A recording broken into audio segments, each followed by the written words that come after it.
So I watched Scream 7 and I thought it was terrible. The Scream movies overall have a fairly decent track record. 1 is of course amazing. 2 is pretty good. 3 is 4 is not bad. 5 is pretty okay. 6 is pretty okay. First of all, the slasher meta satire is essentially gone. There is one scene where they talk about horror movie tropes or cliches, and it's probably the worst scene in the movie. And the problem is this movie also doesn't work as a bare bones slasher. There's 1 or 2 okay kills, but the look is so bland. Look at some of these shots from Scream 1 and 2. And now look at 7. Scream has always been a step above your typical slasher fare, but even among the worst offenders, you can still expect a little technical flair to keep your eyes open. It also doesn't help that part of the climax takes place essentially over Zoom. The unfortunate thing is there's actually an interesting idea in this. The twist for this edition is the return of Matthew Lillard.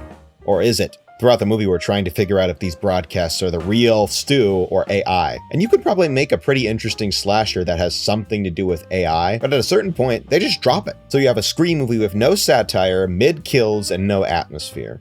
What about the twist? The twist is difficult to talk about because I actually feel bad for the actors that take part in it. When you're given a monologue like insert name here was given, there is nothing you can do to save that. But kudos to them for even trying. In terms of pros, the graphic burst of violence at the end really worked for me and was really funny. The young actors do a decent job. I was convinced that our lead's boyfriend was Skeet Ulrich's son, and then I remembered that was Melissa Barrera's angle in the last couple movies. You're probably gonna watch this and say, well, it made a bunch of money, so who cares? But I think that goodwill was earned. Scream 5 did pretty well, Scream 6 did a little better, and Scream 7 did the best in the franchise, but that was because the last 2 movies were generally pretty good. I'm not a betting man, but I would hazard a guess that Scream 8, unless it happens to be amazing, will not do very well. I still think Scream is an interesting franchise, and I think they can do more interesting things with it, but we'll just have to see.